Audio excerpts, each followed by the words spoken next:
है। राजस्थान, पंजाब, छत्तीसगढ़, झारखंड, 4 ने कमिट किया, लागू कर दी। उन्होंने कोई मैकेनिज्म ढूंढा होगा। क्या लोकतंत्र में उस मैकेनिज्म पर बैठकर बात नहीं हो सकती? कोई अड़ना है क्या कि नहीं जी? अगर देश के 4 राज्यों ने लागू की है फिर पुरानी व्यवस्था को, तो क्या यह जरूरी नहीं कि एक सर्वदलीय बैठक हो जाए, चर्चा हो जाए, उनसे भी पूछा जाए भाई आपने क्या रास्ता निकाला? और आखिरी बात कहूंगा मित्र, क्या है, मैं तो बस शेयर बाजार जानता नहीं ना, मैंने कभी शेयर बाजार में कुछ लगाया भाई साहब, ठीक, मेरा अकाउंट बैंक में खोल लिया, इतने मेरे लिए बहुत, समझ लीजिए। लेकिन मैंने कर्मचारियों से पूछा कि भाई ये एनपीएस में आपको क्या मिला, वो पेंशन जो 70,000 रुपया पर रिटायर हुए, आखिर लास्ट ड्रॉन सैलरी 70,000 रुपया। उनने कहा कि भाई साहब 1150 का चेक मिला पेंशन का, किसी ने कहा हमको 700 ही मिले। मुझे नहीं पता क्यों मिला, ऐसा हुआ, लेकिन शर्मनाक है। ये उनके 30-40 वर्ष की सेवा के प्रति कृतज्ञता है। ये अच्छा भाव नहीं है किसी भी सशक्त और संपन्न और सबल राष्ट्र के लिए, यह उचित भी नहीं है। ये हमारे हिस्से हैं।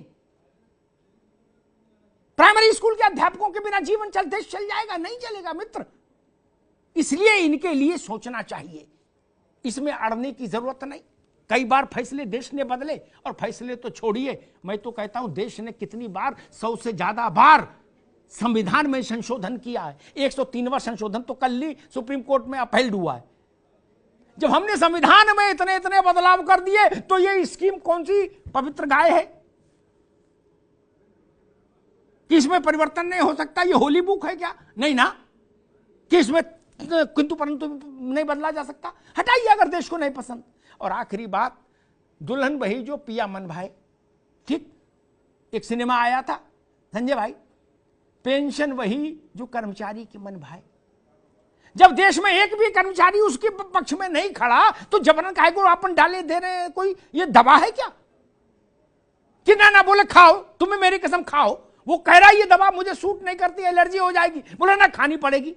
बोले क्यों भाई? ये पेंशन किसके लिए? कर्मचारी के लिए ना। कर्मचारी की राय ली जाएगी कि नहीं ली जाएगी? सांसद अपनी तनख्वाह खुद बढ़ाते हैं कि नहीं? विधायक अपनी तनख्वाह खुद बढ़ाते हैं कि नहीं? अपने भत्ते खुद बढ़ाते हैं कि नहीं? कार खरीदने के लिए पैसा खुद सैंक्शन कर लेते हैं अपने लिए कि नहीं? जब सब काम खुद कर लेते हो अपना, तो सिपाही से नहीं पूछोगे? अरे इनसे भी पूछ लो, ये लाखों लोग किस लिए? और सबसे ऊपर मेरी पीड़ा जाती है बॉर्डर सिक्योरिटी फोर्स के लोग, जो पैरामिलिट्री फोर्स के जो लोग हैं, उनके लिए मेरा हृदय बहुत भर जाता है।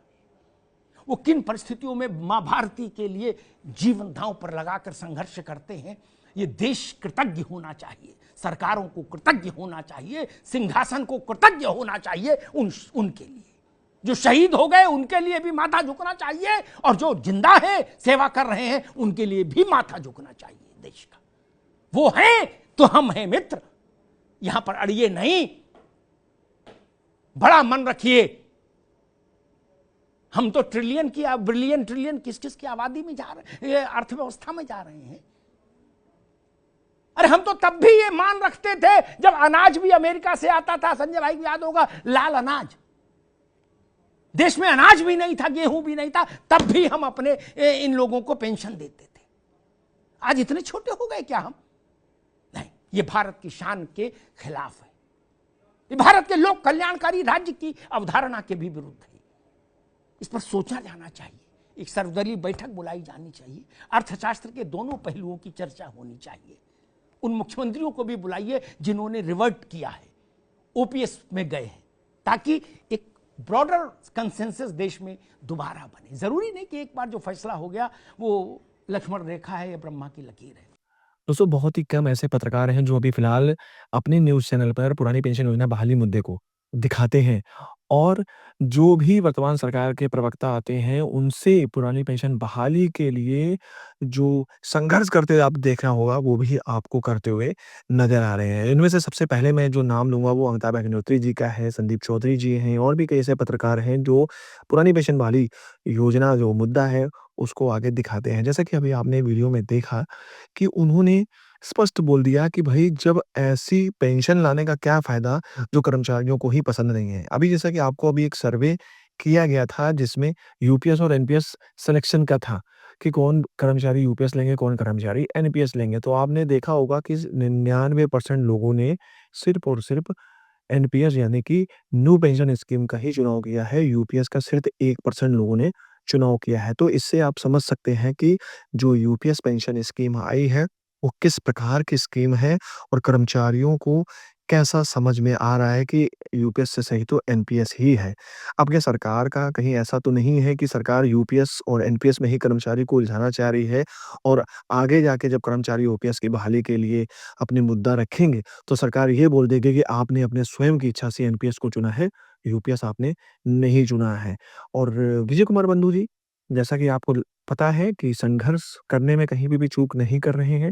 फिलहाल अभी एक पुरानी पेंशन बहाली योजना मुद्दे पर एक फ़िल्म आ रही है जन क्रांति के नाम से, उस पर भी आपको विजय कुमार बंधु जी दिखेंगे पुरानी पेंशन योजना बहाली की माँग करते हुए और अब तक कितने कष्ट सहे, कितना उन्होंने संघर्ष किया है, वो सारा उस मूवी में भी दिखाया गया है। अमिताभ अग्निहोत्री जी का कहना है कि इस पर फिर से चर्चा होनी चाहिए यूपीएस पेंशन स्कीम की, जो अर्थशास्त्री हैं बड़े-बड़े उनको बैठना चाहिए, इस पर विचार करना चाहिए कि कैसे कर्मचारियों को पुरानी पेंशन दी जा सकती है। जिन राज्यों ने पुरानी पेंशन बहाल की है, उन राज्यों के जो मुख्यमंत्री जी हैं, उनको बुलाना चाहिए और उनसे पूछना चाहिए कि आप किस प्रकार से कर रहे हैं। तो फिलहाल कई चीज़ें बताई गई हैं, लेकिन वर्तमान सरकार क्या सोच रही है, ये अभी दोस्तों किसी को क्लियर नहीं है। फिलहाल अभी यूपीएस में ही सरकार अड़ी हुई है और कर्मचारी ओपीएस में अड़े हैं। देखना बाकी ये है कि आगे क्या निकल कर आता है। तो दोस्तों खबर यही थी, मेरी तो दी गई जानकारी अच्छी लगी है, तो प्लीज़ वीडियो को लाइक, शेयर, कमेंट ज़रूर करिए। मिलते हैं अगली वीडियो में, तब तक के लिए जय हिंद, जय भारत।